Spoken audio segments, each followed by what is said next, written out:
አዳማ ከተማ ወደ ታች አሽቆለቆለ። እንግዲህ ከወራጅ ቀጠናው ቲም በ2 ነጥብ ከፍ ብሎ ያለን ቲም ሆኗል። እንግዲህ የመውረድ ስጋትም ይጋለጥበታል።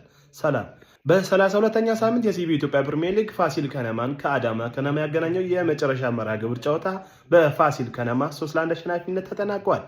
አዳማ ከተማዎች በአብዱልአዚዝ አማን በራሱ ላይ ባስቆጠረው ግብ በ12ኛ ደቂቃ ላይ መሪ መሆን ችለው ነበር። እንግዲህ ፋሲሎች ካምባክ በማድረግ በሰፊ ውጤት ማሸነፍም ችሏል። ታምራት እያሱ አከታትሎ ባስቆጠረው ግብ 2-1 መብራት ቢችሉም በ90 ደቂቃ ጭማሪ ቃል ኪዳን ለፋሲል ከነማ 3ኛ ግብ ማስቆጠር ችሏል። አዳማ ከነማዎች ከዚህ ቀደም ስዩም ከበደን ማሰናበታቸው አይዘነጋም። ያሰናበቱት ምክንያት ምንድን ነው ብንል ለዋንጫ ብቁ የሆነ ቲም እየሰራ አይደለም፣ ውጤት ለክለቡ የሚመጥን ውጤት እያስመዘገብክ አይደለም በማለት አሰናብተውትም ነበር። ምክንያቱም ከዛ በኋላ በምክትል አሰልጣኝነት ሲመራ የነበረውን ዳዊትን በዋና አሰልጣኝነት ሾሙ።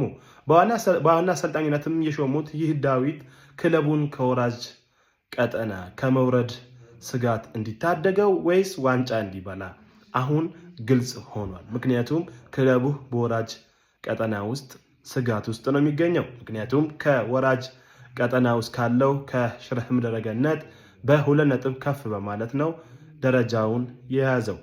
ባለመውረድ ስጋት ውስጥ ያለውን አዳማ ከተማን ዳዊት ይታደገዋል። ይህን የምናይ ነው የሚሆነው። በነገራችን ላይ በየክለቡ ለክለቡ ጠቃሚ መስለው ተደራጅተው የተቀመጡ አካላቶች በየክለቡ ይገኛሉ።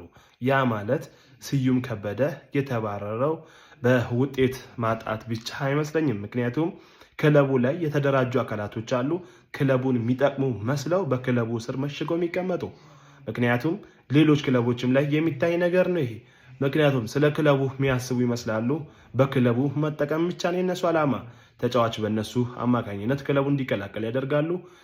አሰልጣኞችም ክለቡን በነሱ አማካኝነት እንዲቀላቀል ይፈልጋሉ። ይህ ነው ያለው። ምክንያቱም ዳዊት ከዚህ ቀደም በአብዲ ስር ትሰራለህ ተብሎ በሚጠራበት ሰዓት ላይ አዳማ ጥሪ ሲያቀርብለት በምክትልነት አልሰራም በዋናነት እንጂ ብሎ ጥሎ ወደ ደሴ ቀድሞ ሲመራ ወደ ነበረው ደሴ መመለሱ አይዘነጋም። ስዩም ከበደን የመሰለ አሰልጣኝ፣ ጥሩ ሲቢ ያለው አሰልጣኝ በምን አይነት መስፈርት የሱ ምክትል ሊሆን እንደቻለ ጥያቄ ይፈጥራል። ምክንያቱም የስዩም ከበደ ምክትል ሆኖ ወደ ክለቡ መጣ። ምክንያቱም የተነገረው ነገር አለ። መሀል ላይ ሲሸነፍ ወይም መሀል ላይ ውጤት ሲያጣ ምክንያት ፈልገን እናሰናብተውና አንተን በዋናነት እንቀጥርሃለን ነው የሚመስለኝ። ምክንያቱም ግልጽ ነው። ከአብዲ ጋር አልሰራም ያለው አሰልጣኝ ዳዊት ከስዩም ጋር ሊሰራ ለምን ፈቃደኛ ሆነ? ምክንያቱም ቃል ተገብቶለታል ነው።